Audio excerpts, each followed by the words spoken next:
Right now, inside every vein and artery in your body, a war is being fought. Not a metaphor, not a loose analogy, an actual biological conflict with scouts, soldiers, memory, and casualties happening continuously, without pause, without your awareness, and without your permission. You have never felt it, but it has saved your life more times than you can count.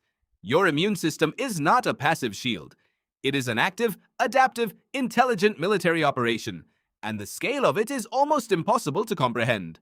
At this exact moment, your blood contains roughly 25 trillion red blood cells, carrying oxygen to every tissue in your body. Moving among them are approximately 50 billion white blood cells, your immune army.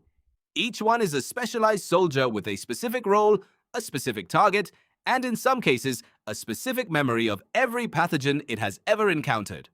The first soldiers to respond to any threat are called neutrophils.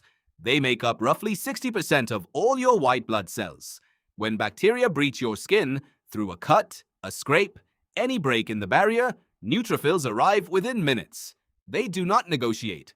They engulf the invader whole, destroy it with toxic chemicals produced internally, and then die in the process.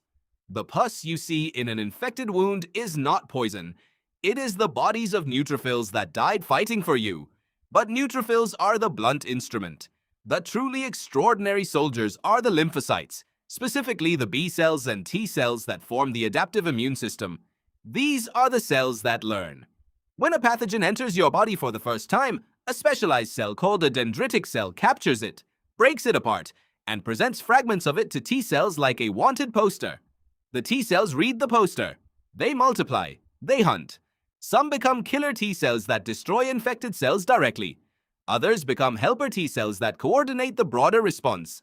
And some, crucially, become memory T cells that will remember this specific pathogen for the rest of your life. This is why a vaccine works. It shows your immune system the wanted poster without sending in the actual criminal. Immunologist Peter Doherty won the Nobel Prize for uncovering how T cells recognize infected cells. What he found revealed something remarkable. Your immune system does not just attack foreign invaders. It constantly surveys your own cells, checking them for signs of infection or malfunction. Every cell in your body displays a kind of molecular ID badge on its surface. T cells patrol and read those badges continuously. A cell that has been hijacked by a virus displays an altered badge. The T cell recognizes the alteration. The infected cell is destroyed before the virus can replicate further. Your immune system is not just fighting what gets in, it is policing what is already there. And then there is the part that most people never consider. This system can get it wrong.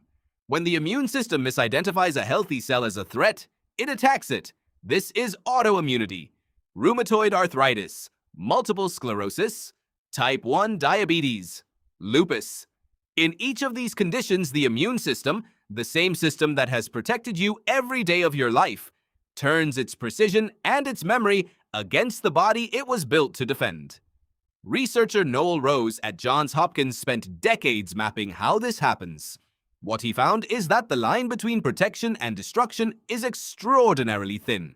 The same mechanisms that make your immune system powerful enough to stop a virus are the same mechanisms that make it capable of attacking your own joints, your own neurons, your own insulin-producing cells. So tonight, when you feel healthy, when nothing hurts and nothing seems wrong, understand what that actually means. It does not mean nothing is happening. It means 50 billion soldiers are doing their job so well that you never have to think about it. The war inside your blood has been running every second of every day since before you were born. You have just never had to notice.